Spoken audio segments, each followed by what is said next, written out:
2009లో మీరు మొదటిసారి ఎమ్మెల్యే అయినప్పుడు ఎవరైనా కానీ మొదటిసారి ఎమ్మెల్యే అయితే అధికారం కావాలి, అధికారంలోనే ఉండాలి అని ఉండాలనుకుంటారు యంగ్స్టర్స్. కానీ మీరు 2009లో వైఎస్ఆర్ గారు రెండవసారి ముఖ్యమంత్రి అయిన తర్వాత, పెద్దాయన చనిపోయిన తర్వాత మీరు జగనన్న వెంట నడవాలి అనే ఆలోచన ఎందుకు వచ్చింది? రాజకీయాలలో మొదటి నుంచి మేము మా రాజకీయ ప్రస్థానము రాజశేఖర్ గారి కుటుంబంతోనే ఇది ఉండేదన్నమాట. అంటే ఇది అబౌట్ ఫ్రమ్ 78 రాజశేఖర్ గారు మొదటి ఎమ్మెల్యే అయినప్పటి నుంచి మా ఫాదర్ 81 మొట్టమొదటిగా పబ్లిక్తో ఎలక్ట్ సమితి ప్రెసిడెంట్ దగ్గర నుంచి కూడా రాజశేఖర్ గారు అడుగుజాడలో నడుస్తున్నాం.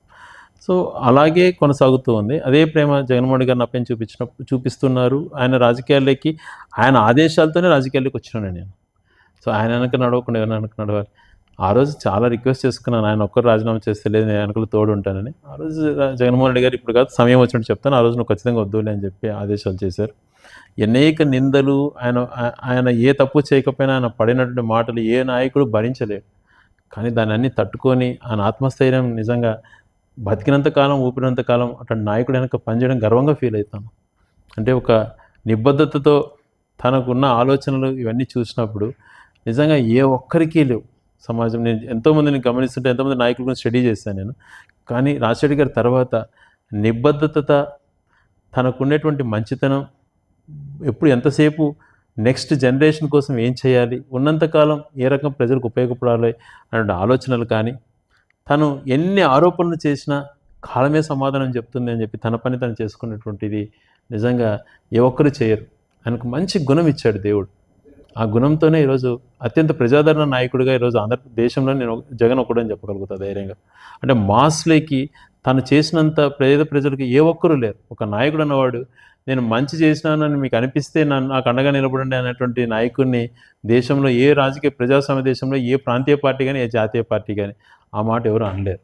అది ఆయనకే సాధ్యపడింది. అప్పుడు జగన్మోహన్ రెడ్డి గారు వెనకల నడవాలనే ఉద్దేశంతో ఆయనకు అవసరం అనుకున్నప్పుడు మేము ఆ రోజు మేము అసెంబ్లీ నిలబడ్డామని మేము డిస్క్వాలిఫై చేశారు. బై ఎలక్షన్ కూడా రావడం జరిగిన విషయం మీకు అంతా కూడా ఎంత తెలిసిన విషయమే.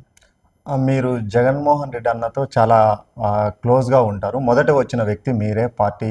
కానీ పెద్దాయన చనిపోయిన తర్వాత జగన్మోహన్ రెడ్డి గారికి వైఎస్ఆర్ గారికి మీతో ఉన్న అనుబంధం, వాళ్ళిద్దరి కంపారిజన్ మీరు ఎలా చెప్పగలరు 2 మాటల్లో చెప్పాలంటే?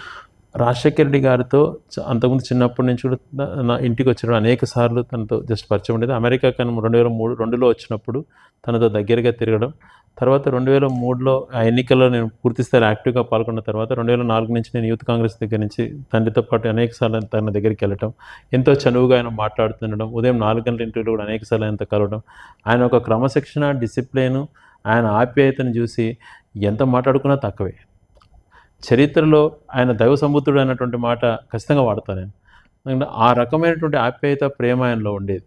అంటే తను ఆలోచన పరంగా వచ్చినటువంటి విధానాలలో అంటే ఒక పెన్షన్ ఇవ్వండి అని ముసలావు ఎవరన్నా ఆ కాలంలో అడిగేటప్పుడు 70 రూపాయల పెన్షన్లో ఆ లైన్లో తీసుకున్న వాళ్ళు ఎవరెవరు చచ్చిపోతే నీకు ఇస్తానని చెప్పే రోజుల నుంచి అందరికీ ఇవ్వండి అర్హత ఉన్న వాళ్ళకని శాచురేషన్ మూమెంట్స్ తీసుకొచ్చి, శాచురేషన్ మూమెంట్లో హౌసింగ్ కానీ, శాచురేషన్ మూమెంట్లో పెన్షన్స్ కానీ ఇలా ఇచ్చేటువంటి కాన్సెప్ట్ తీసుకొచ్చి ఫ్రీ కరెంట్ అన్నటువంటిది ఎవరైనా దేశంలో ఫస్ట్ చేశారా? రైతుకి ఎంతో ఉపయోగకరం.